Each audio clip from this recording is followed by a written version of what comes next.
Hello, beautiful people. Welcome to Love Origins, where we hear people's real life stories of romantic, platonic, familial, and self-love. I'm your host, Candace Spencer, and today is part of a very unique season for the podcast.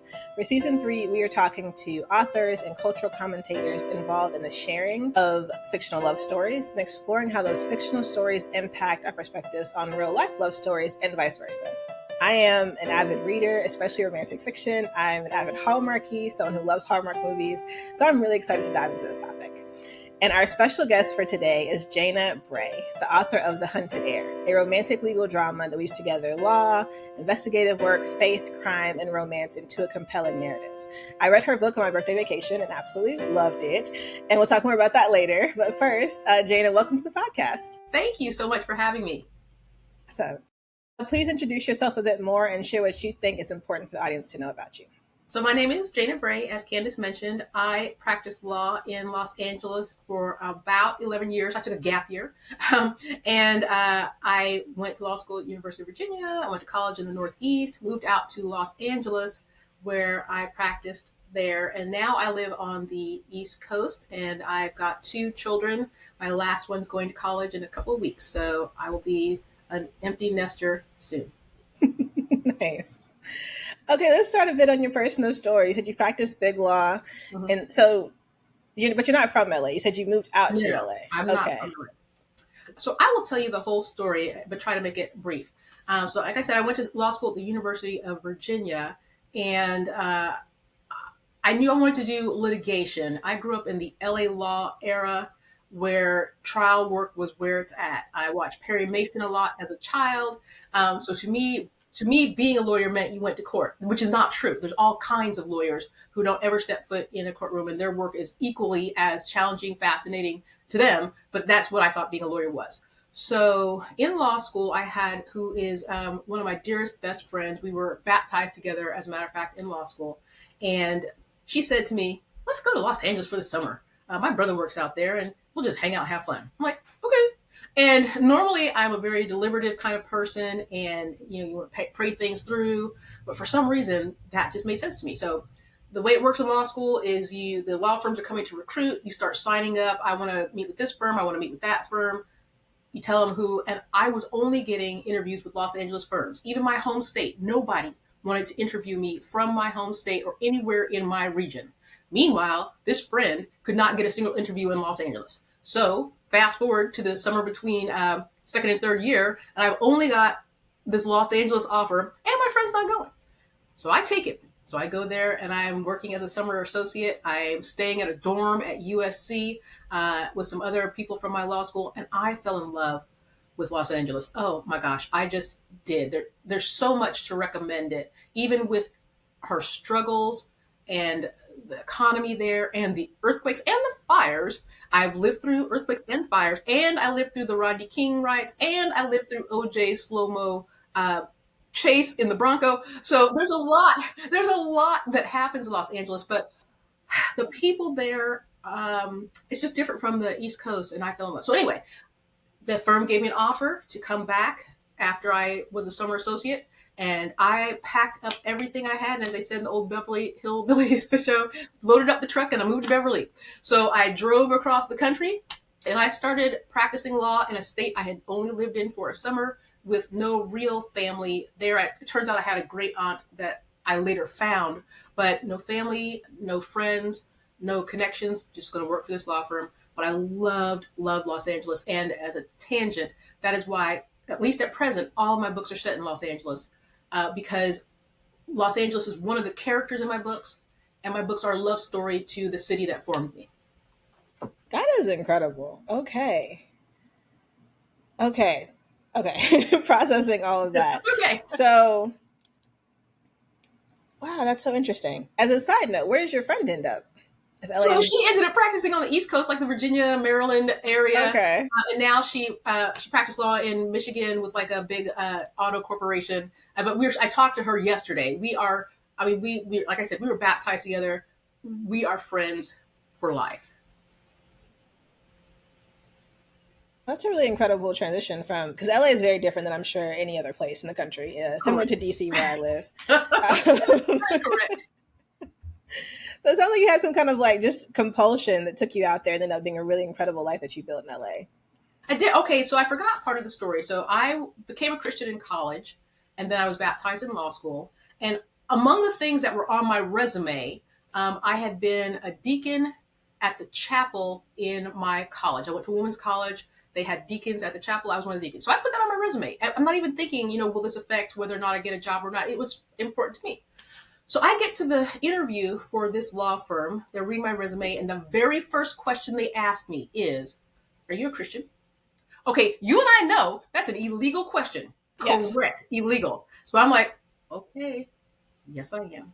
And they said, we're Christians too. Boom. And then we were off to Exactly. It eventually didn't work out with that law firm. I worked there for a year and a half, and it was time to leave. But it was like a moment where, it's not like a martyr moment or anything where my life was on the line, but I put it out there that I was a Christian, and this was my time to say it out loud in front of a prospective employer. So I don't even know what question you just asked me, but that explains, what was the question? Just tell me that. It was just about a compulsion that took you to LA because you're talking. Yeah. Okay, so then I'll tell you what happened after that. So I leave the interview room, and there's a guy I know from law school sitting beside me, and I turn to him and I say, that's my job in there. Those people asked me if I was a Christian. That's my job. So I felt like everything. My friend asked me to go to California, but she doesn't get any jobs in California. I go to this interview. They ask me if I'm a Christian. I felt compulsion is the wrong word. I felt I was being pulled to California, if that makes sense. Mm-hmm. Okay, that explains that. Okay, that makes total sense. It reminds me, so I live in DC, I'm from Florida, and I very much felt pulled to DC with no, I had some family here, but not anything that really would pull me to this region that I had been in once in my entire life. But I got to law school and was like, it's either Atlanta or it's DC. I did interviews in Atlanta 2 all summer. Hated Atlanta actually. It was I actually hate this city so much. No shade to Atlanta. It just did not sit with me at all. And so then it was DC or bust, and I don't know why, but I really feel it was the Lord being like, you need to be here. And it's been a really crazy and incredible ride. That's wonderful. So, yeah. Okay. So you practice, what area of law did you practice? Okay. So at the first law firm, they did products liability. And so we were the defense. We represented manufacturers who manufactured products where they were it was alleged that their products were defective.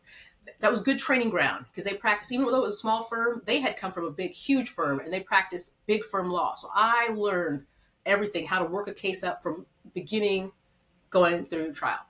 So then I left that firm and I worked at a small boutique law firm that was in Beverly Hills at first, and then they moved to downtown Los Angeles in the field of trust and estates litigation.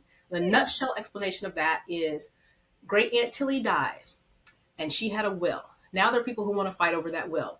Great Aunt Tilly may have had dementia, so you don't know she had capacity. Great Aunt Tilly disinherited somebody, and it's that kind of case, estates where there's enough money at stake that it makes sense to fight over the money.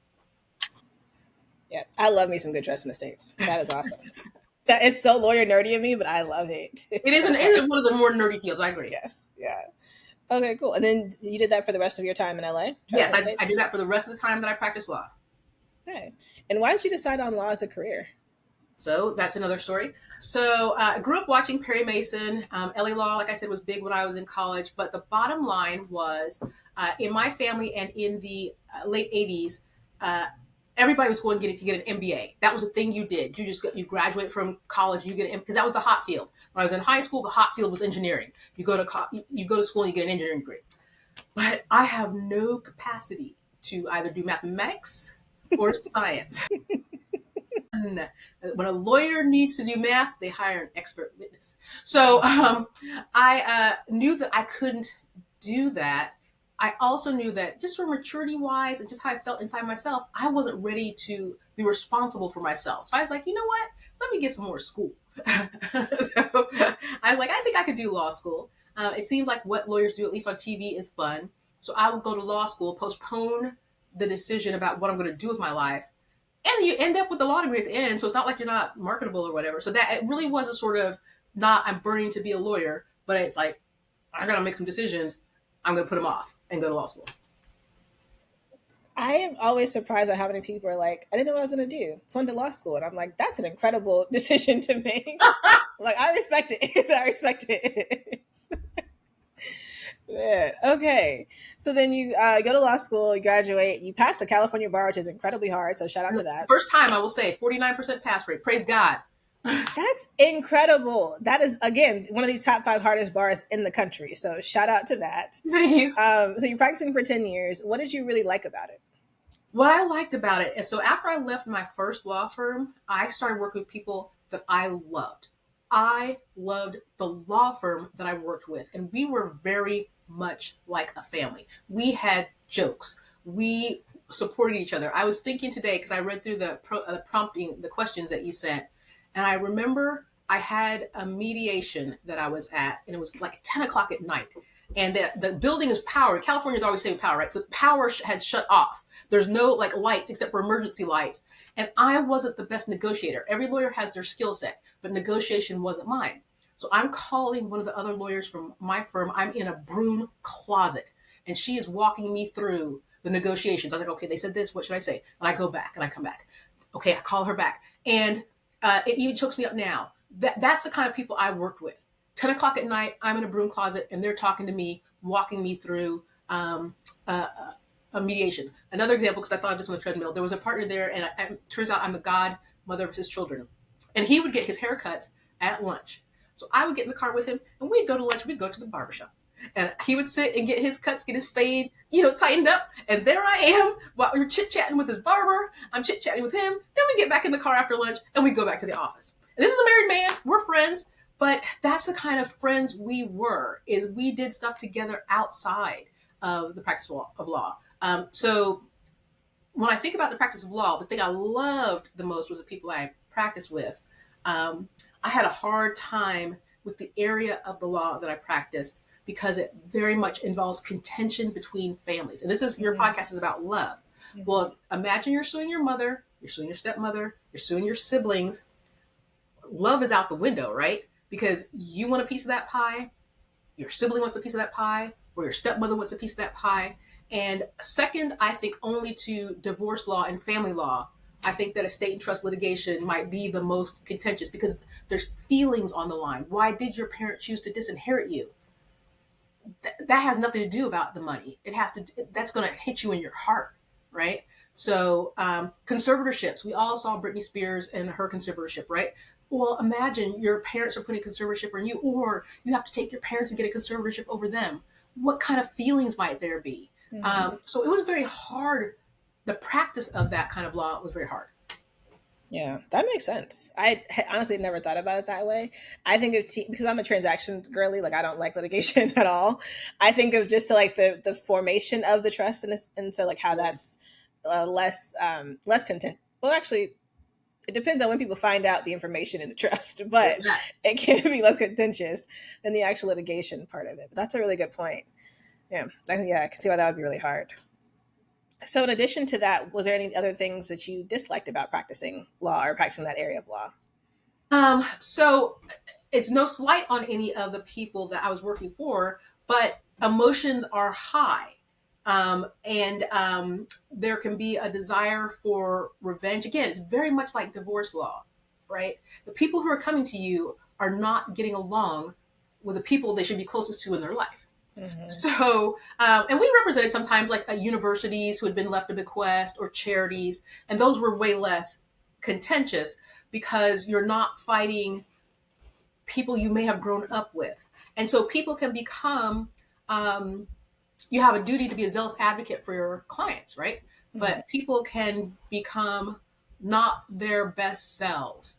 Mm-hmm. If you are trying to, because the aims they are hoping to achieve aren't necessarily about the money. There's a lot of money at stake, and I'm not saying the money's not important, but it's just like in a divorce case. There could be a lot of money at stake in a divorce case too, but what about your kids? Mm-hmm. What's more important? How do you want them to see the worst in you, or do you want to rise above that and show them the best of who you are while you're going through this? So that's how I would put that. Yeah, that makes total sense. It reminds me of some conversations I've had recently with folks who are thinking about going to law school or who are in law school and are curious about how people are using their legal skills after law school. Mm. And the one thing I keep saying is like the people management element. I don't think we emphasize that enough in law school, but that is so key across the board. Like no matter what you're talking about, it involves people and their desires or hopes, their dreams or goals. Like all of that's a part of every area of law. Like that's a really important element as well. Yes. Yeah. Okay.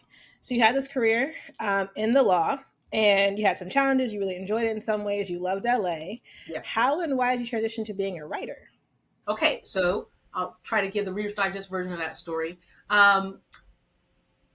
We lived in California, but my husband is a retired airline pilot. He worked for a major U.S. airline, and he was based in Newark, New Jersey. So we got married, and then every time he had to go to work, he had to travel to Newark, New Jersey, which takes a whole day. Then he would stay there a week, 2 weeks, 3 weeks, whatever he had to do. Then he would have to travel back home. At some point, we decided, we want to have a family, but that just doesn't seem like it's going to work. To lose all that time, you lose a month, a year to just getting to work, let alone being at work. So we decided to move to the East Coast. So we had packed up our truck. We were moving to the New Jersey area, and 9/11 happened. Our truck was packed, and 9/11 happened that 2 days before. So then the airline started saying, we're laying off pilots. I don't know if people, depending upon the age demographic of your listeners and watchers, they were laying off pilots by the thousands. And so I asked my law firm, would they take me back? Because I had quit. They said yes. So I went back. That's where my gap year came in. I went back to work for one more year while we sat and watched the firings of pilots getting closer and closer and closer to my husband. And then he wasn't going to be able to fly at all once he was laid off. So I needed a job. Well, praise God, he was like right behind the cutoff. And we said, you know what, we're out of here, but we don't want to live in New Jersey anymore. That just because of what happened in New York and it was expensive. There's lots of things, but that was like we're doing something else. We'll move to the Southeast. I sort of keep where I live exactly private. But we moved to the Southeast, and I never practiced law after that because we knew that we wanted to sort of start a family. And so that was a really good sort of transition for that. So I'm not licensed to practice now in my home state. I'm still licensed in California. I'm just like on inactive. I could activate it at any time, but so I'm still a lawyer. I'm still licensed to practice law. It's just not active. Okay. And so moving to the Southeast, when were you planning to write on the side? Or were you planning to just have a family and writing just kind of That's came? right. I'm sorry. You asked that question and I skipped the question. I forgot. So I wasn't writing at all at that time. But why is that tied into the writing? Oh yeah, because you asked the question. Yeah, the ending of my practicing law, there's a gap between the writing and the ending of practicing law. So then I just become a mom, right? And so I'm raising my kids. And then eventually, this is how it happened. So I was reading Christian fiction, which helped change my life in many ways. And at the time, I was reading little Amish romances. They're sweet. And, I've read a lot of them too. There were a lot of them. And so I am in, my in-laws lived in the Arizona region. And so we went to visit them one week for like kids' spring break or something like that. And I decided, where is the African-American equivalent of the Amish romance? I think I want to write one of those. So I go that night, I pull the covers up over my head. I've got my little first generation iPhone. I start typing out characters and it's just coming to me. It's just coming to me. It's just wait. I get up the next morning and I say to my mother-in-law, guess what? I'm writing an African-American romance set in the antebellum times. I think I'm going to make it interracial. And I'm saying all this kind of stuff. She says, who would read that? because it kind of, I can see that would be sort of hard, but I was undaunted. So, flash forward, I'm spending years typing on my phone with my thumbs, talking to my phone. My child played baseball, and there's nothing that takes longer than a 5-year-old's baseball game. They can't hit, they can't field, right? So, my kids were homeschooled before the era of COVID, where families figured out, hey, we can use tutors, we can do co-ops. My kids had tutors, they had co-ops, I did things. So, it wasn't just me sitting at the dining room table homeschooling them. We did just a lot of things. And when they were at a tutor, I would type with my thumbs. Finally, I got a computer.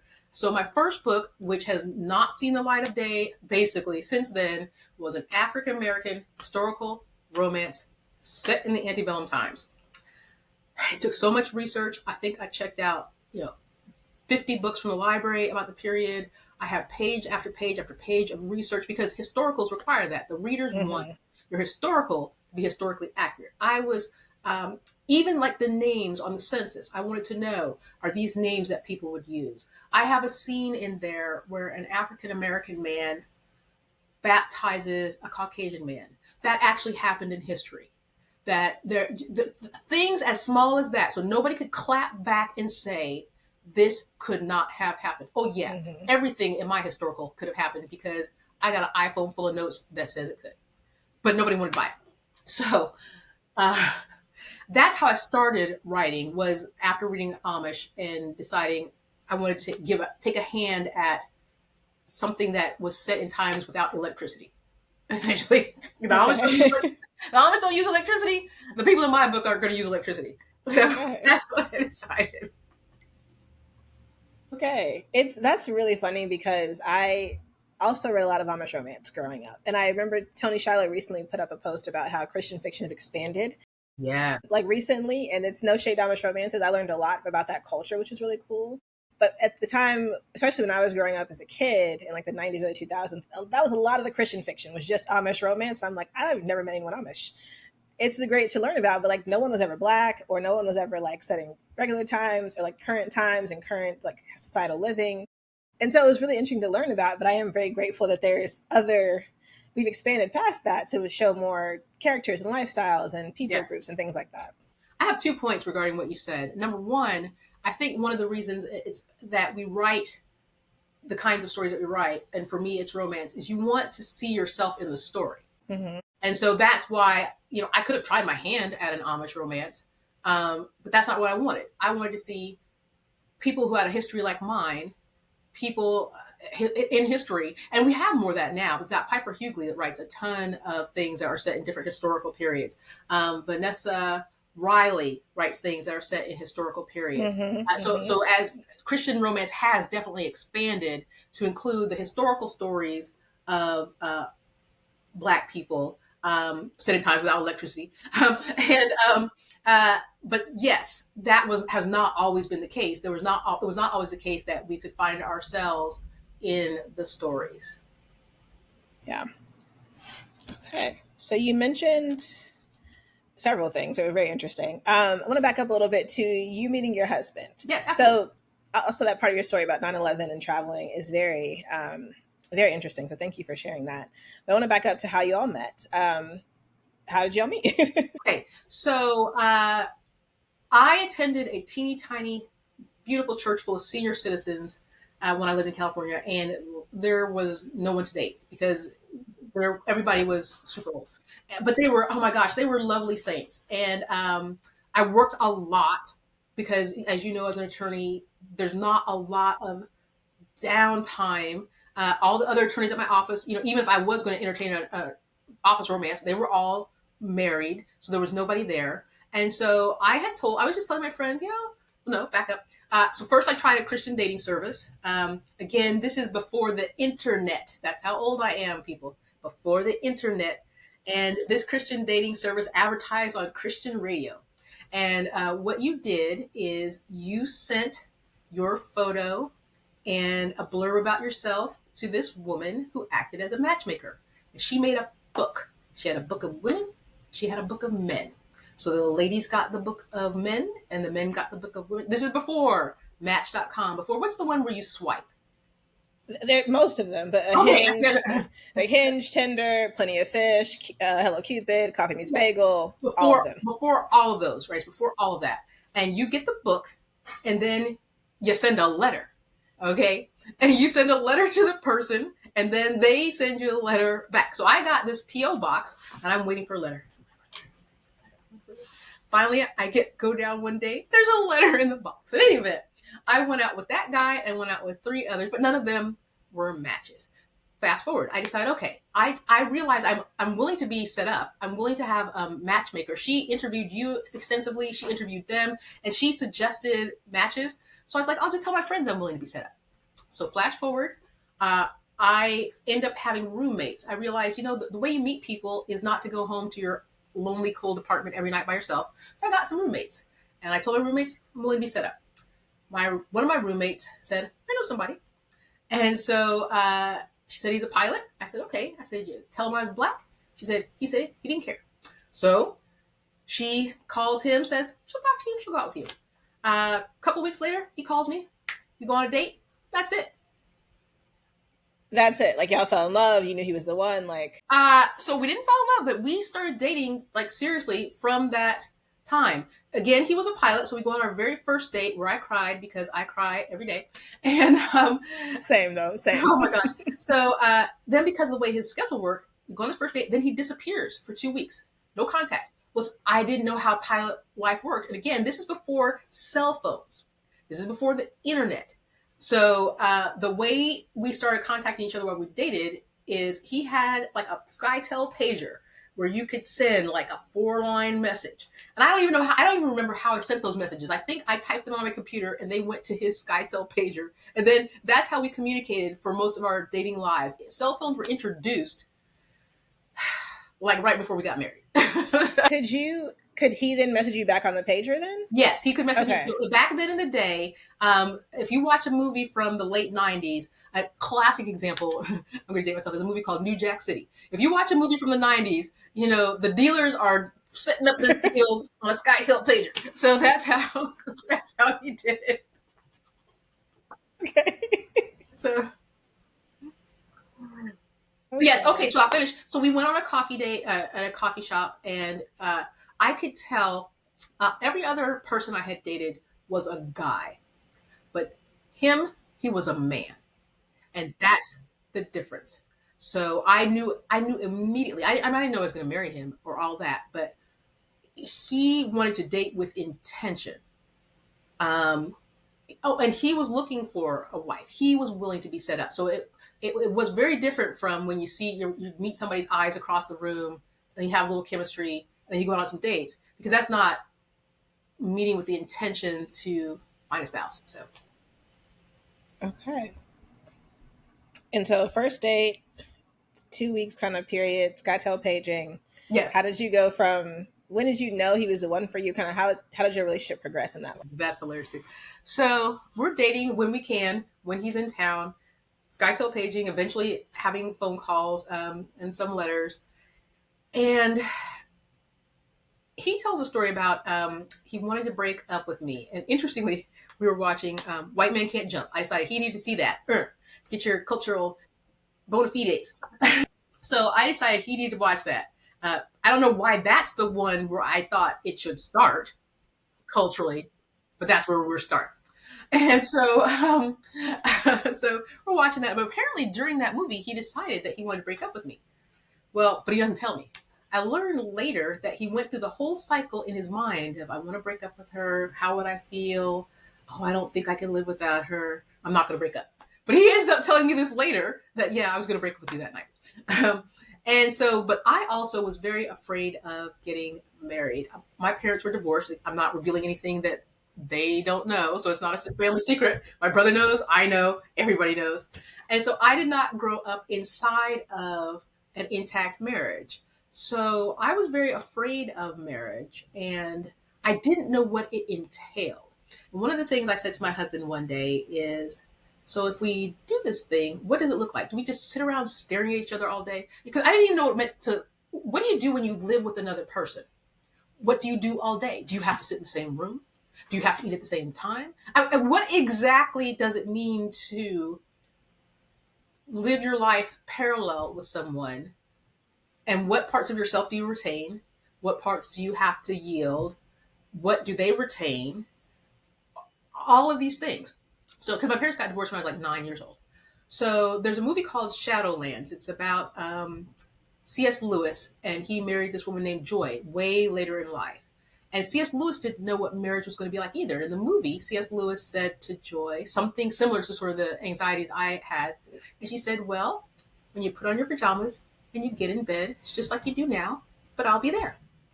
And that's what my husband said to me. He quoted to me the line from the movie, C.S. Lewis, that, you're in your pajamas, I'm over there in my pajamas. So, so fast forward, I kept telling him I was at percentages. Are you ready? What do you think about us getting married? I'm at 50%. So throughout he checked me next week. What do you think? I'm at 70%. So I tell him I'm at 100%.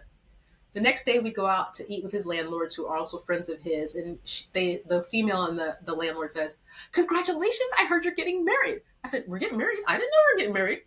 I turned to him and I said, "Are we getting married?" He said, "You said you were at 100%." I said, "That's not saying that we're engaged. You have a ring? Are you going to ask me?" I just said that I was ready to be ready. I was not saying that we're engaged, because that's not how engagement works. I say I'm at 100%, and you're like, the deal is sealed. So that's how it worked. I was at percentages, and one day I worked my way up to 100%, and then that night he said, "So you're gonna marry me?" I said, "Yes," and then we were engaged. Okay. Okay.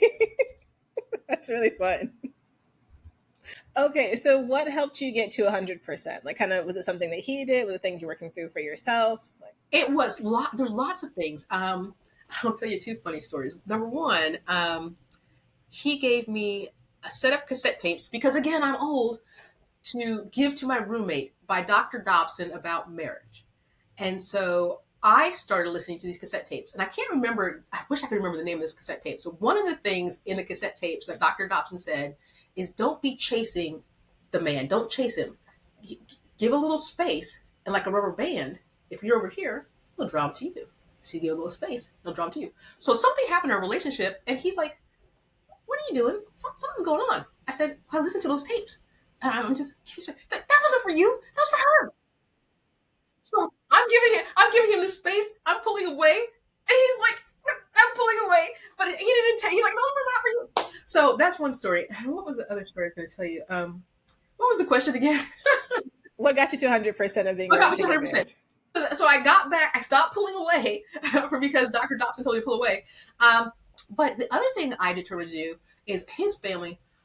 I cannot tell you what a beautiful family I married into. They're wonderful. This was one of the things that made me cry today, is to talk about his family. But one of his sisters, his baby sister, was going to have a Bible study in her house. And she invited me to come. And they live far away from me. Oh my gosh. They live like 40 minutes from my house. But I said to myself, if I want to get to know this man, I need to get to know his family. So I started going to this Bible study. It was an excellent Bible study about the formation of the canon and how we got the books of the Bible. It's a whole story for another day. I did not grow up as a Christian. So there's a lot. I became a Christian, but I had no context. I had no Bible stories. I did not grow up with the Bible. So all these things. I had no foundation for the history.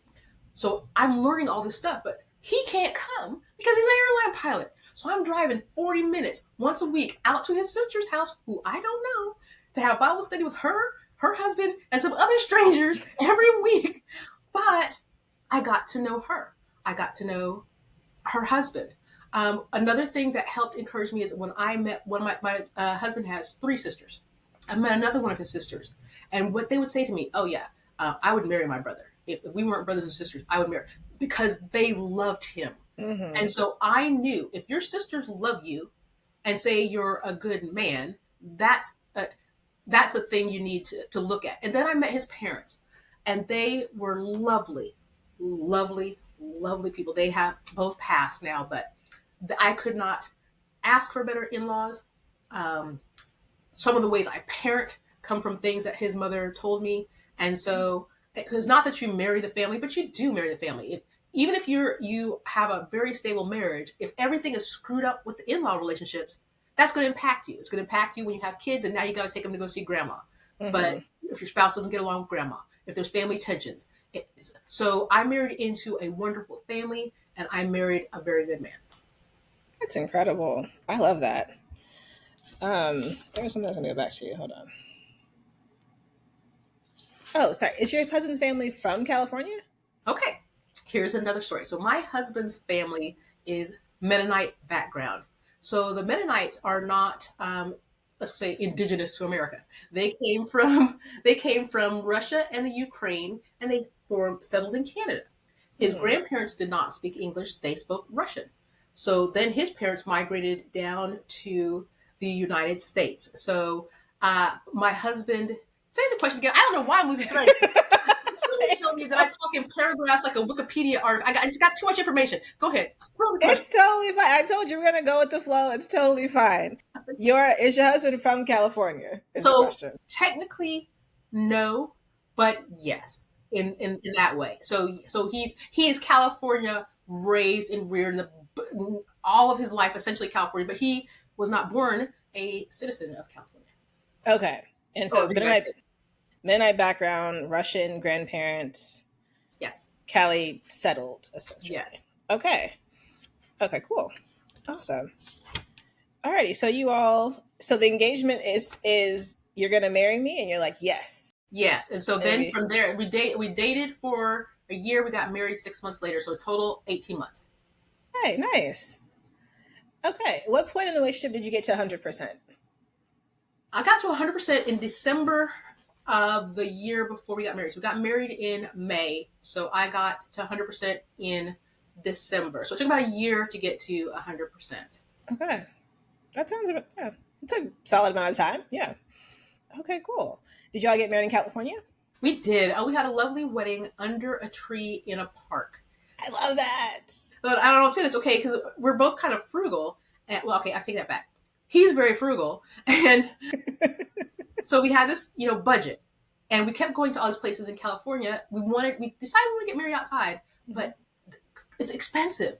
So we found, there's a park in this beautiful area in a neighborhood around the corner from where I lived. And it cost $75 to rent the park because it's a park. Mm-hmm. It's not a venue. So then there was a gazebo and a house and all this kind of stuff, places where we could set up the food. And so then we hired a quartet for like $500. So the gazebo is $75. Hired a quartet for like $500. You give your pastor an honorarium that might have been $100 or $200. And the food was the biggest cost that came in. This is in $1990 without inflation, at like $2,500, $3,000, and the seating, the chairs, the tables, everything. The whole wedding, $5,000. It was beautiful. Nice. It was beautiful because the decoration was nature. Yeah, that is awesome. I want to get married outside. This is further inspiration. Like, it's possible to do it. To do it well. I love that. Okay. Awesome. So you all got married. You're in California. You're getting ready to move to Jersey. 9/11 happened. And then you ended up moving to the Southeast. Okay. What's one of the challenges you all faced in your marriage? And what's a lesson that you learned from that challenge? Being an airline pilot was one of the biggest challenges because even though we moved to the Southeast and his commute time was sliced by the entire width of the United States, he still worked in New Jersey. So he every time he went to work, he still had to leave the house and he didn't return that night. That's just not the way it works. So flash forward, we have children. And so I'm doing a lot of parenting on my own because daddy is not home every night. So if there's a flood in the basement, I have to handle it. If there's a spider in the corner, I have to handle it. We did, like I said, homeschooled our children in an era where most moms who were homeschooling were doing it at a dining room table. Your kids sit there all day, you go through the materials. But we were doing it as a put together sort of Frankenstein homeschool. So I was in charge of all of that, driving to all the tutors, taking them to the co-op, doing all of the work. So that was one of the challenges, I would say, in our marriage is navigating. So when he does come home, well, what is he responsible for? Because when your spouse comes home, normally they decompress for a bit because they've been at work all day. Well, if you've been at work for 2 weeks, how long do you need to decompress? You need 2 weeks to decompress. You're going to work in 2 weeks. So you're going to be home for 2 weeks. You're going to work in 2 weeks. You need 2 weeks to decompress. So navigating that was, I think, one of the harder things. And the other thing is, and I explain it to people, like a spaceship launch. So the space shuttle goes up into the atmosphere, and then the space shuttle, we don't even have space shuttles anymore. Again, I am old. Space shuttle goes up, and then the space shuttle would come back down. Well, exiting and re-entering the Earth's atmosphere is the hardest and most difficult part of a space launch. Friction, heat. Most difficult part of being a pilot life, the pilot exits the atmosphere, the pilot returns to the atmosphere. And those days where he is returning. I've been running everything myself. I'm making all the decisions. Then the boss comes back home. What? Mm-hmm. You want to have some? You want to have some thoughts about what's going to happen here? I've been here for 2 weeks making decisions. The boss has to leave the atmosphere. And I'm like, oh no, the boss is leaving. What am I going to do? So I would say that was something that took time to adjust to. Yeah, that makes total sense. It sounds a lot like growing up military. I grew up military. My dad's Okay. retired Navy. So, what did you all learn from that? Like, how did you grow in that situation? Well, flash forward to now. I don't know what we learned exactly. We worked pretty well together, I'm very happy about the way the schooling decisions we made worked out. We did homeschool up until my son was in middle school, and we decided we wanted them to have marching band. We wanted them to have um, uh, homecoming. We decided we wanted them to have those things. So we put them in a private Christian school, uh, like at the middle of middle school for my son, the fifth grade for my daughter. Um, Okay, so where I was going with that is flash forward, and we've now reared our children. My daughter starts college next week, and we're sort of airline pilots are mandated to retire at age 65. So I married a guy who's older than I am, but I'm still old, and he just retired. So the thing that we're actually finding is now navigating being together all the time, Mm-hmm. which is actually because our entire marriage was always this on, off, on, off, on, off. But now since November, it's all the time, all together, all the time. So things that because when he was away, there were ways to be myself that I can't be when he's here. You asked earlier about writing, right? I had a ton of writing time when my husband's away because I don't even when because I put the kids to bed, I don't now have to spend time with my spouse because he's not here. So Mm-hmm. I can write then. I would write in the evenings. I would write if my kids were at a tutoring session because I'm not having to also uh, handle that relationship at the same time. So now that he's home, we're navigating how do we find time for ourselves. And our kids are here for the summer because one hasn't gone yet and one is here for summer break. I'm finding it hard to find time to focus on writing without feeling like I'm neglecting my spouse. Mm-hmm. Okay, so that's good to know. You're adjusting to more togetherness as your husband is retired and you all are figuring that out, especially as your children are now going off to college. Congrats on that. That's exciting. Exciting time. What are some of your favorite moments from your love story? Favorite moments from our love story.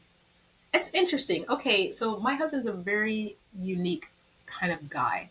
Um, and he's an excellent father. And for example, we live in the Southeast. Very rarely does it snow, but he created a snow machine for our children. And then we had a Nice. snow day. And we asked other kids at the homeschool co-op to skip school, come to our house, the only house in the neighborhood that has snow in the yard, and have a snow day. I love that about him, that he is a big kid at heart. Um, I love that we are 100% aligned. It's very rare. Okay, 99% aligned on raising our children. Because in some marriages, people fight about three things. They say sex, money, kids. Mm-hmm. We don't ever fight about our children and what we have as a vision for them or rearing them for their futures and where we wanted to invest our time and where we wanted to invest our money for them. And that's a big deal because I know friends who they're fighting with their spouses about how to raise their children. The mama bear rears up in you.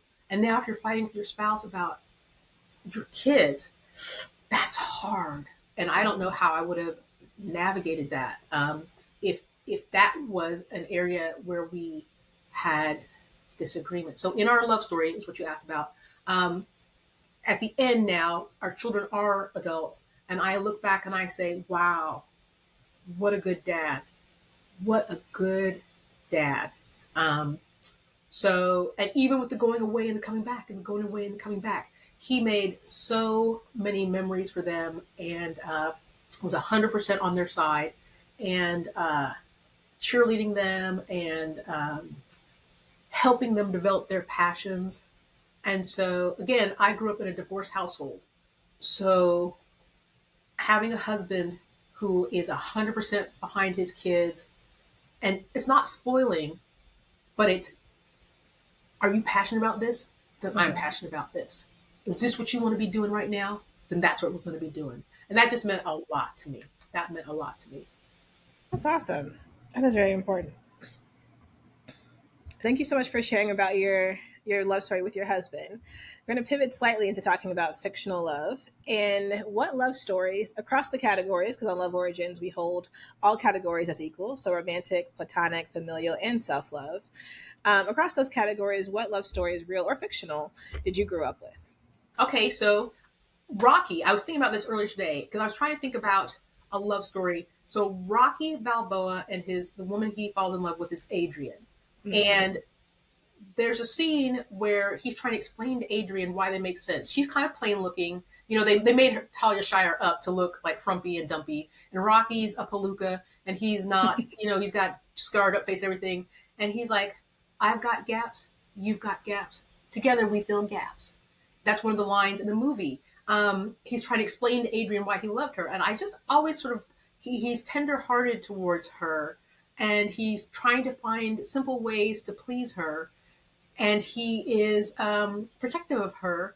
So that was I never thought about it as a love story at the time, but today I was thinking, okay, I read through your list of questions and I thought, okay, what was the story that impacted me? And that was one that really stood out. That I remember it's being a sweet, gentle, very nice love story amidst the boxing and the sweat and the blood. So that was one. Another one that I came up with was there's a movie called Belle. That's more recent, but it's from the 1800s, and it's a woman who is biracial, but she is an heiress because her white father chose to claim her, and he set her up with an estate. And it's based on a true story. So the love story in that is she is a whole person. She sees herself as a whole person, and everyone around her in her family treats her sometimes as a full person. But then the man who falls in love with her, who happens to be white in this story, I want to say it's the 1700s or 1800s, because during the time that there was enslavement in Britain, he sees her as a whole person. And so to me, that's important about a love story. Because I'll tell another story. There was somebody I went on like one or two dates with, and I told him, I don't think I'm going to be an attorney forever. And you can't do that, because part of how they saw me was as an attorney, and they were looking for that power couple vibe that I do this, and my wife does that, and we are this. But I resonate with love stories where the person is seen for who they are, not what they do, or not for their beauty, not for what they have, but for who they are. Yeah, that makes total sense. And if I may, going back to you and your husband's story, that you are an interracial couple. Yes. Did that come into play in your love story at all, or was that ever an issue, or just something that was? So I will share this. I wasn't going to say it first, and you can cut it out if it is one of those things that you don't want. But so we joke with my husband because he's like literally one of the few white people in America who literally his family never could have owned slaves, right? Because he's not from. The Mennonites broke off from, like, there's Mennonites, there's Amish, and this is all back in, like, let's say, I think it's the 1500s, and they all stayed in Europe. And his family did not come to the United States until they got to Canada, and then they came to Russia.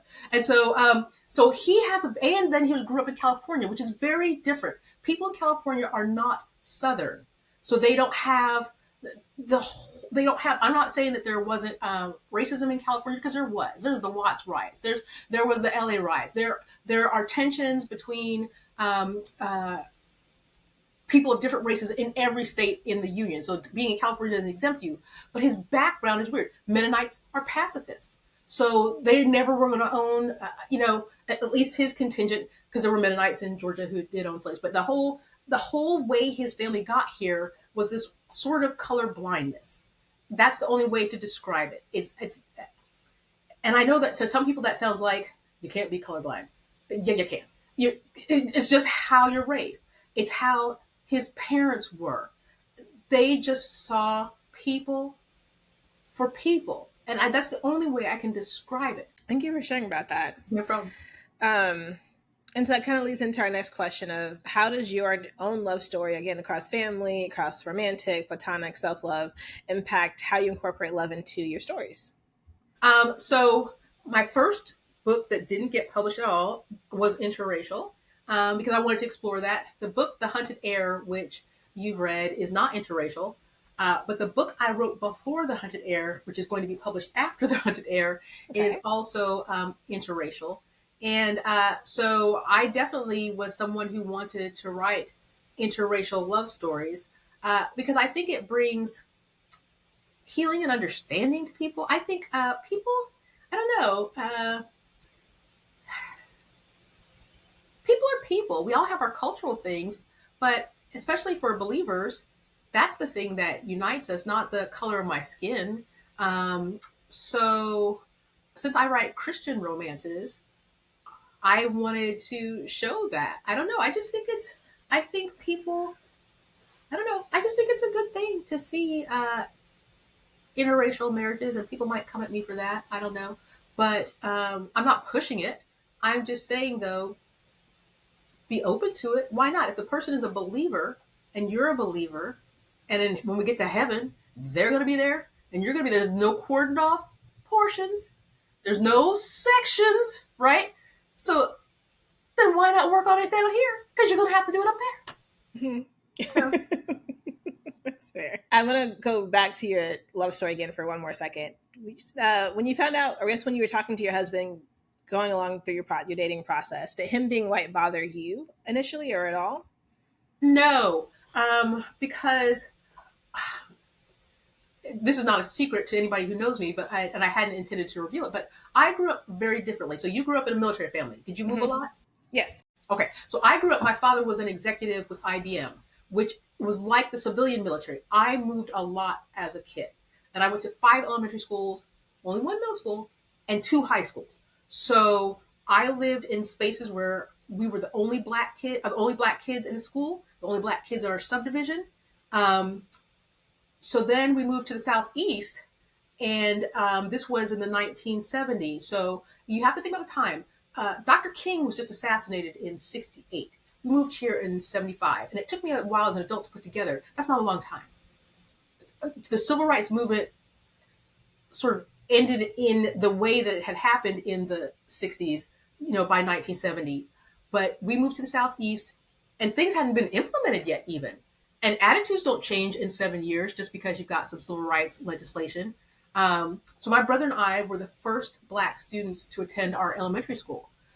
Nobody barred us because the laws had changed, but we moved in first to our subdivision, and then another man who worked for IBM moved into our subdivision, first black families in this subdivision. So I've had a really weird kind of life. I've had spaces where I've been the only black person. I've had spaces where there's nothing but black people in the high school I eventually attended. My mother moved me there intentionally. She saw at the high school that I was at in the northern suburbs that she didn't think I was going to get the honors and accolades. And I'm not saying I'm deserving of honors and accolades, but I was a good student, right? And she saw, are they going to tap my child when it's time to pick somebody to go to the summer program? Are they going to tap my child when it's time to do all these kinds of things that look good on your resume in high school? Mm-hmm. So like, you know what? We're going to pack up, move to the city, and I'm going to put my daughter at the top all-black high school, where I was then, because I was a good student. So it wasn't that I was the top because I came from these schools. There's people who were, I did not graduate number 1 in my class, okay? But she put me with other top students who were like me in a place where my race was not going to become a factor in terms of tapping me for things. And the only reason I say this, I'm not accusing everybody around me of being racist, but I'm just saying because of my age, the things here in the South people had not had time to change all of their attitudes. I realize there's a gap. I lived the same state twice. So I live in the same state now that I lived when I was in high school and late elementary school. Then I moved away to college in Massachusetts. I moved away to California So now I'm sort of back. So I can say for sure that this state is very different, and it's not the same as when I was here as a child. And uh, my brother and I are the first Black kids who've ever darkened the door of this elementary school. It's not like that now. And that informed how you saw race and people as you're in California, meeting your husband, getting to know him. Yes, I have seen Black people and white people who grew up under segregation, and people who grew up in not segregation. And this is an interesting point to me. So at my church, like I said, it's a traditional African American church. I tell my husband this. I said, you need to know that it's slightly different for the people here in California. There was no government sanctioned and sponsored segregation, but the elders at our church and the senior citizens at our church grew up not being able to go to the same water fountain. They grew up having to step off the sidewalk. They grew up under Jim Crow. And my parents did not grow up under Jim Crow because they are Northern African Americans. So one of the things that I also faced moving to here to the Southeast where I live is that I'm not like a Southern African American because my parents did not grow up under Jim Crow. So they didn't raise me like somebody who had to follow the rules of Jim Crow. Just because of my age, I'm slightly just old enough that if my parents had lived here, they would have grown up under Jim Crow. But they grew up in the North. Not saying that they didn't have de facto segregation or racism or problems in the Northeast. But my parents in the 1950s were in integrated classrooms. When I look at their high school yearbooks, it's whites and blacks sitting side by side, getting the same education where they came from, New Jersey and Ohio. They're not separate, but equal. There's so much that I want to unpack. I feel like, so my mom also desegregated her middle school, which is crazy because like she's my mother, and like I talk to her and I'm like, you lived in a time where like you were the very first person doing this. And so the reality of history not being as long as we think it is absolutely insane. Well, and it's interesting to say that, and I hope this dovetails with the premise of your podcast. But when I lived in California, I tell people I felt free in a way that I didn't feel at any other time in my life. And it's because California has a lot of different kinds of people. So again, being Southeast, I had never been around large contingents of Asian Americans who have been here since the 1800s. Okay? I had not been around large contingents of Hispanic people from Mexico who've lived here since the founding of our country. California is very different from other regions because it was founded with people that are even different from the North and the South. And so when I was in California, I'm like, I'm just one of 1,000 drops in the rainbow ocean that is California. So I was Jayna in California. I very rarely ever felt my race. Now, I am not discounting. People who live in different areas of Los Angeles have different experiences. But where I was, the way I practiced law, the way people treated me at my church, on my job, out and about, I was just Jayna. And that was one of the things I really loved about Los Angeles. And I met a man from Los Angeles who saw me as just Jayna. So I don't know how to describe that. And maybe people from California can resonate with that in a different way. But I just share that. Yeah. I've heard of that perspective from people who've traveled abroad a lot as well. Yes. Like because race is different no matter where you go in the world. It's very, very unique in the US. And so stepping outside of the US does give you a much different perspective on how people can see you and what that feels like moving through an area. Yes. Yeah. You also mentioned how race is never mentioned in books. I feel like it's mentioned very implicitly when you describe people. There's a lot of like her porcelain skin flushed or her like blue eyes. And I'm like, okay, he's talking about white folks, which is fine. Yes, I would say it that way. But like, yeah. But yeah, I remember when I saw the cover of your book, I was like, oh, I love her hair. Like, I love that her hair is curly. Like, I'm so excited about that. Thank you for saying that because I will tell you that was not the original hair. So the original hair was, okay, this is inside baseball. You know, you got your 1A down to your 4C. Okay, and it's kind of a hair typing system based on the percentage of curls and coils. So the hair that they came back with was sort of wavy. And so I sent them pictures. I went on Pinterest and I pulled up the hair typing system for African American curly hair. And I sent them pictures of what curl typing I wanted my heroine to have. And she was supposed to be like a 4A, 3A, B, C, which is sort of hard to convey. But they came back with that, and I said, that's fine. But I didn't want her face to show, but I wanted people to know from her hair that she was something besides Caucasian. And so I thank you for saying that, because they changed the hair for me. I appreciate that. I really appreciate that. That was a really cool detail for the cover. Yeah.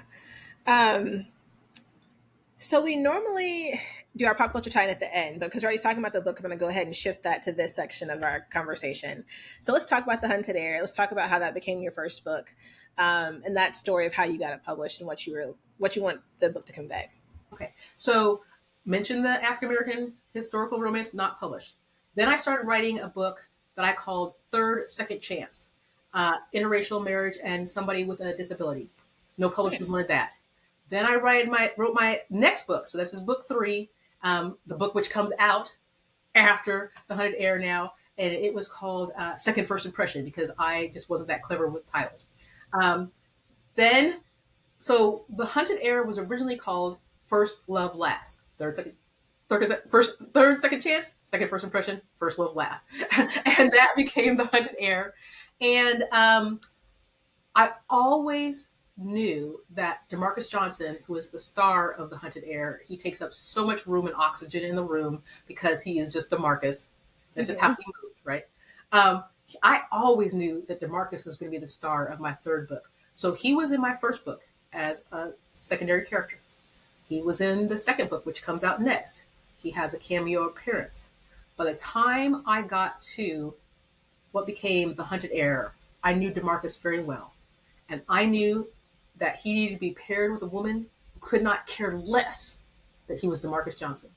And so that's how the characters were born. I came up with Nona Taylor, who is the heroine in that story, to be somebody who just did not fall for Demarcus's charm. The premise of the book is Nona is a private investigator who has some financial issues. She's got to take cases where she can get them. And her pastor comes to her. He's received a letter that sort of looks like it might be an identity scam. And it says he is the heir of an estate. Could Nona do a little investigation to see if this is a scam to get his identity? He's a senior citizen. They want a lot of information about him to prove his identity, but that's also how you steal somebody's identity, right? Mm-hmm. So she eventually starts working on that case for him. Demarcus Johnson is a lawyer, and he gets a case at his law firm called a spite fence case. And a spite fence is a fence that somebody grows or erects to keep another person from enjoying their real estate, their property. And in California, sadly, a great deal of the Palisades burned down in the last fire. But the Palisades are beautiful. They sit on a hill, and it goes down to the Pacific Ocean. And there are terraces, and there are houses on every terrace. So everybody gets a view of the ocean because of the terracing. Well, in this book, somebody grew a spite fence of giant junipers that grew up to block the multi-million-dollar view of the person behind their terrace. So now the trees come up here, and you can't see the view of the ocean. It chops the value of your house by millions. So Demarcus is fighting a spite fence case because the neighbors put up the fence spitefully. So Demarcus and Nona end up teaming up together to help each other on their cases. Demarcus helps her with the heir hunting case, and Nona helps Demarcus with his case. Okay. Did I explain enough about the book? That's up to you if you think, yeah. Okay. So I'm gonna just give my thoughts on it as well. As I mentioned, I read this over my birthday vacation travel, which I think is important because I was in Costa Rica, living my best life, reading this book by the pool because I was like, this is so good. Told my best friend, we landed, I started on the plane, we landed in customs, we had a very long customs line. I was like, let me tell you about this book I'm reading and laid out the entirety of the plot for her as we're standing in the customs line for like an hour. And then finished it, read it by the pool, and then finished it on the plane on the way home and was like, this is amazing. I loved it. Thank And I mentioned this in my review on Instagram, but one of my favorite things is the legal element that it's going to be accurate. I don't want to be that person that's like, the law wasn't accurate. How dare they? Because that's really annoying. But there are some things where I'm like, you could have gotten some basic level stuff right. And I'm like, this is right. And it's property. And I love property. And it was so cool. And it was like, I was wondering if it was going to be interesting to me because I'm a lawyer, interesting because anyone who wasn't a lawyer could read it. And I'm like, no, if you weren't a lawyer, like the way you explain things makes sense. And it wasn't a like, insert legal term, explanatory comma that's long and boring. It was like insert legal term, comma with context that helps you understand what's happening, but like it's not weird and it fits in the story. And I was like, she did that really, really well. Thank you for saying that. Thank you for saying that part is hard because I do. Oh my gosh, it was kind of hard to get the law right on the page because I didn't practice in that area, so I had to do research to make sure the law was correct, the spike fence law, and because I set the estate in another state, let's say, so I'm trying not to give a spoiler, I had to go research the law in that state, which I didn't know, to make it accurate. And there were some things that I hadn't done practicing law that I just had to look because I just want to make sure that I said it right. And with my current book coming up, I had to do a little bit of research too because I'm like, and there was something that I had completely wrong. I had written something just off the top of my head. It sounded good. And it was a whole process for something. That is not how the process works at all. I had to go back and fix that at the last minute. I'm glad I caught it. Yeah. Well, yeah, it was really well done. Even the pacing, I read several other books that were also really good around that time, but every other book, I was like, the pacing to me of this story is off. And I'm not a writer. I said that at the beginning. I'm not a writer. But I was like, that's not the tempo I thought would have made sense for this. But for your book, I was like, ooh, like at the right time, you get the information. I was like, that was a really good time to share that information. And now I'm hooked in and like, we're going to keep on going through. Like, Thank you. It was really good. Yeah. So I really appreciated that. Let's back up a bit more. I got really excited talking about the book itself. Let's talk about your process getting there. You talked a bit about how you read other books, and then that's how you got to DeMarcus being your main character. How did your publishing journey happen with The Hunted Heir?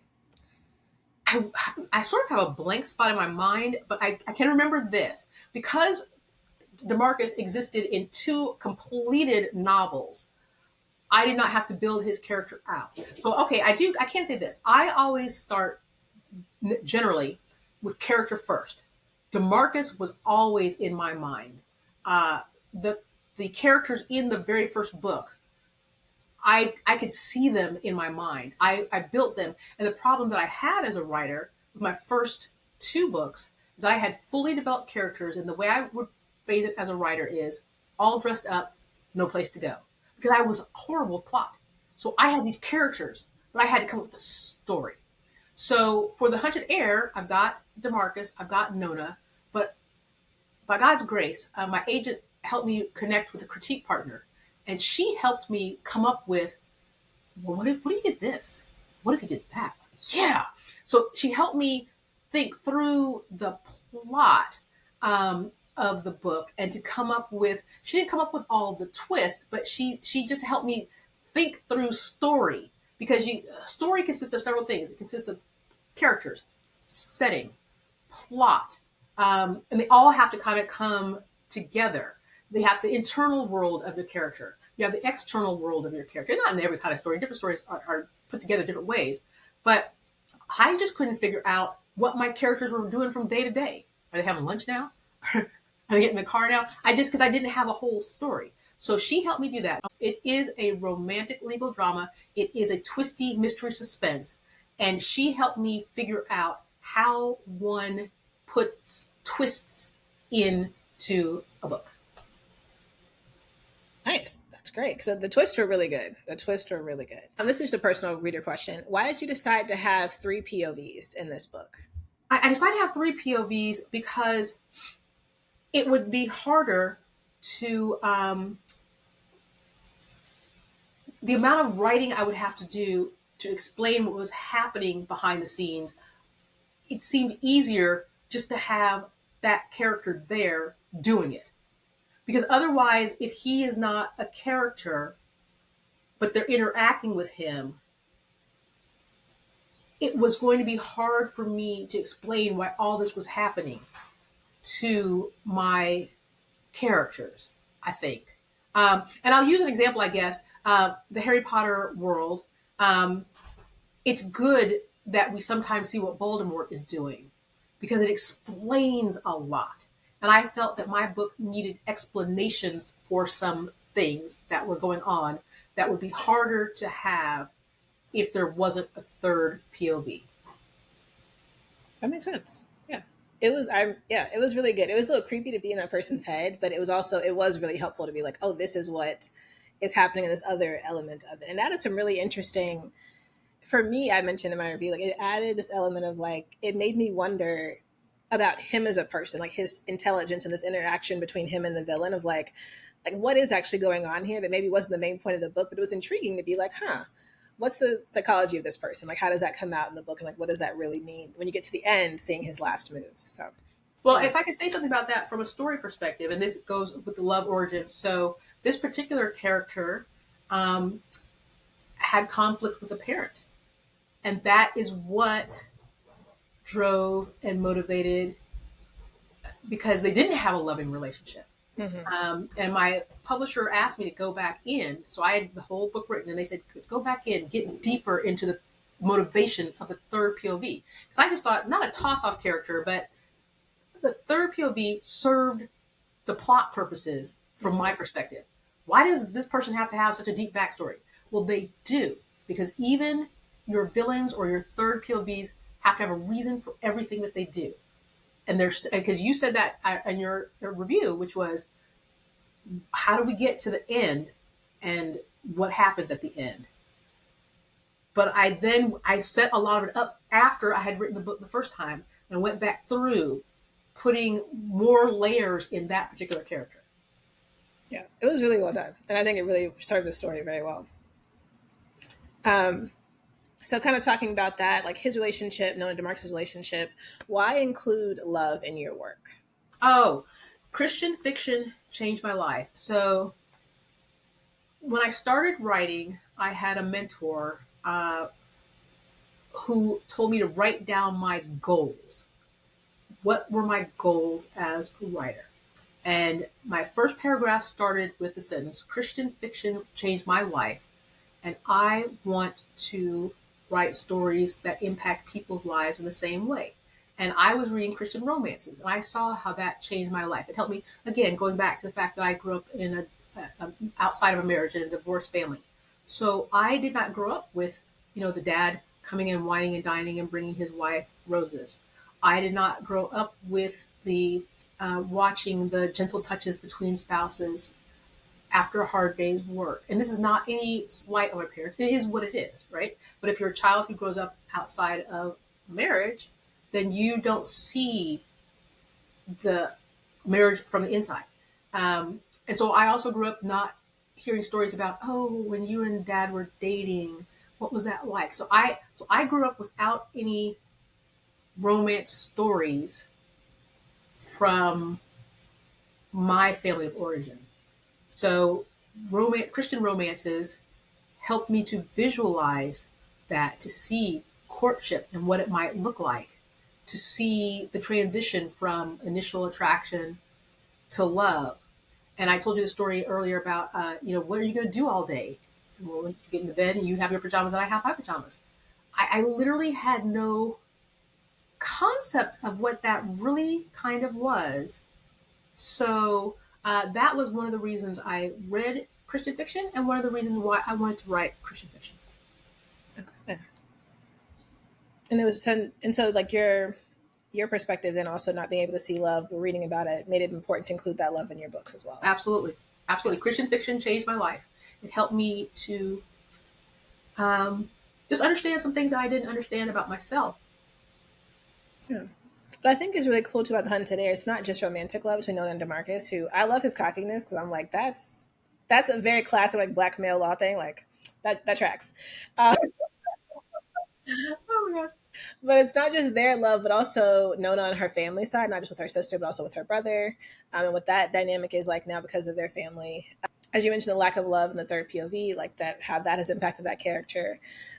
Even the pastor and Nona, like I feel like that's a lot of Yes. like parental familial love there that really drives that Oh, relationship. absolutely. That was Pastor Grant was a pivotal character and designed to provide love and care and support to Nona, just as G Mama was designed to Mm-hmm. hold Demarcus accountable, but to just be a rock of love for him.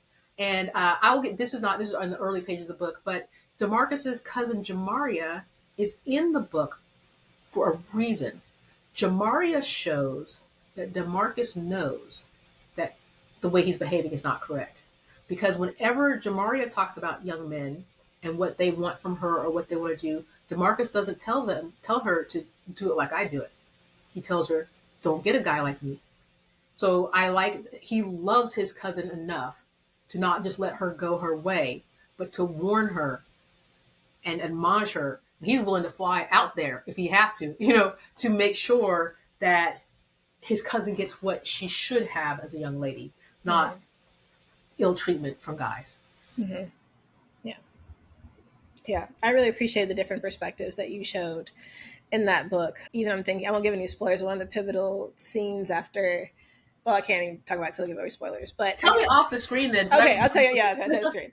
But yeah, it was really, really good. I had not read I read some romantic suspense that are Mhm. more like FBI, CIA, Yes. kind of like kidnapper situations. Yes. But I had not read a drama in this way where it's like, because I feel like people would have, if I tell people, oh, it's a book about like property law, they're like, that's boring. And I'm like, okay, so I'm not gonna say it like that. This is a book about like an air, like, and you talk about the actual intricacies of like he might have inherited land, but we're not really sure if it's a scam or not. And they've got some pressure on him, like that. And you're like, okay, wait a second, like there's more going on there. And so I lost my train of thought on that sentence, but I think the point was that the book was really good. So thank you for What I'm that. going to say about that is, so the source of what I wrote is the shows I watched. I watched LA Law. I watched Perry Mason. I watched The Practice. I discovered about 6 months ago a show called All Rise, which Mm-hmm. sort of died after the pandemic, didn't make it through. I think third season. Judging Amy. So those Mm-hmm. shows always have an A story and a B story. They have the legal case, and they have there's little romances, there's flirtations that go along that run parallel to them. Mm-hmm. So that's really what I had in my mind. And I think I coined this term, but somebody could quote me on it. Maybe I should trademark it. But I coined the term romantic legal drama because I was trying to explain to publishers what I wrote. I wanted them to know there was romance. I wanted them to know by using the word drama. I wanted them to know there's going to be a roller coaster ride in the Mm-hmm. story, and it was going to be about legal cases. So when people ask me though, I don't quote any other books. I always quote TV shows because the shows have this kind of plot lines I'm talking about. And I very much think of myself as writing a TV show. When I'm writing my books, I'm seeing shows like that and the way that, because I don't know, do you watch any court shows like, do you watch All Rise? They did a I really, I heard about it. I haven't seen it, but I did. I watched Perry Mason, Columbo, Diagnosis Murder. Like yeah. yeah, I watched, okay, the most recent Matlock with Mm-hmm. Kathy Bates. Watched the entire, all the seasons that are out. It's coming back in the fall. And they do the law right on that Matlock, right? But there's also romances on the side. And there's also, and that's what I had in my head was romance and the law together.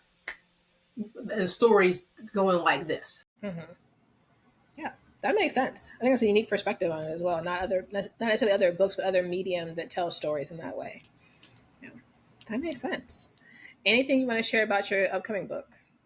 Okay, so I can say this. Demarcus does make a cameo, Okay. but it's not about him. It's not a sequel. As I tell people, it's the same universe, like how Captain America and Spider-Man are in the Marvel universe. Mm-hmm. This is in the Los Angeles law universe, Okay. and so Demarcus does make a cameo in it. It involves a plaintiff's attorney, and so a plaintiff's attorney is someone who gets paid generally when their client wins a lawsuit. You know this, but I'm sharing this for the people who are And often it's like auto accidents and medical malpractice. So this is a plaintiff's attorney, which sometimes are derogatorily called ambulance chaser. Yeah, he might be an ambulance chaser. And then there's an African American female judge as the love interest. Okay. So I'm excited. I'm in the proofreading on this. So this book, it's coming out winter 2026. Okay. This is my last time that I get to look at this book. So they send it to you as a PDF, and then you get to go through, and they have a few little comments. But I'm reading it with my eyeballs, and I'm going to listen to it if I can get an acrobat to play it for me, because that's how I pick up way more mistakes when it's being read. Because your ear is going to hear something that's not right, but your eyeballs are just dancing over the words trying to get to the end. So we'll see. I hope that it is well received. It's different, but the same. It's a romantic legal drama, but the characters are different. I wish I could have DeMarcus be cocky DeMarcus in every single solitary book, because he's a person of his own. He brought that book to life. I can't. It's like he's real. So I can't. DeMarcus is going to do what he's going to do, but he only has a cameo in this book. So these other characters, they got to rise to the challenge. DeMarcus has set the bar high. I was sort of a bit worried that people are like, well, he's not like DeMarcus. They're not as funny as DeMarcus. They're not as cocky as DeMarcus. They're not. It's different. Yeah. Different people, different strokes, different folks. Yes. Yeah. I'm very much looking forward to it. Cannot wait. Will there be a sequel with No None DeMarcus? Okay. I'm toying with this. So I wrote the first book, Third Second Chance, in which DeMarcus appears. And he's got a lot of screen time in that book. I don't think that book will ever get published, but I have thought about pulling out DeMarcus's scenes. So it would be like a prequel. Okay. And pulling out his scenes and his interactions and producing like a novella that just sort of shows his backstory. I'm not there yet, because I'm working. Actually, I have another book that comes after this book that's coming out now. That's the next book I gotta write. But DeMarcus has enough screen time and enough personality and enough. He's all over that first book, acting as an antagonist to another love interest. So he's just popping up. And so I would love to write some more about DeMarcus. If I could pull those seeds together and just sort of show him, I would like that. Right. Okay, cool. Looking forward to it. Awesome. No promises. Okay, that's fair. That's totally fair. Totally fair. I look forward to reading about him and everyone else as well, giving everyone a fair chance in the upcoming book coming out. Are you able to share a title yet? Oh, but it's good.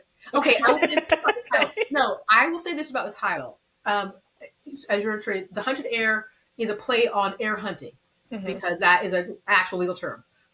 The title of this book is also a play on a legal term, and I'm very honored because your publisher does not have to go with your title. You suggest various titles, they read your book, and oftentimes titles that people get have not at all. But with my first two books so far, they have accepted my title. I explain why the title perfectly, because the titles I choose explain the legal aspect going on, essentially. Like The Hunted Heir explains that there's an heir hunting case. I mean, I could have called it The Spiteful Fence, but that would not have been as dramatic. Right? So the title that I picked for this one, it's what the book is about, but it's also a legal term. So I am very pleased that I have been able to nail it twice. Nice. That's awesome. How did you go from First Love Last, I think was the initial title for this book, to The Hunted Heir? Because I was leaning in heavily to the mystery, thriller, suspense. So in my publication journey, nobody wanted my romances. But somebody, and I think it was this critique partner, I'm not certain. No, it was another publishing house actually, said, would she be willing to write suspense? Would she be willing to do that? So I wanted to put the suspense in the title so that The Hunted Heir sounds suspenseful. They've got her running. It looks suspenseful. It looks mysterious, kind of a dark alleyway. So I got to The Hunted Heir because the title First Love Lasts was not going to convey any of that. It was just going to be another generic love story name. And my books got rejected because there's a plethora of romances out there. Um, and just having the legal aspect just as a backstory, but it's not the main thing. I forefronted the legal case. So I think it's split generally kind of 50-50 between romance and the legal cases. The book can, if you could take one out and still have the book, then it's that. So in my first drafts, it was just a romance that had as a backdrop legal stuff. But in the Hunted Heir, if you took the air hunting out, the book disappears. But also, if you take the romance out, the book disappears.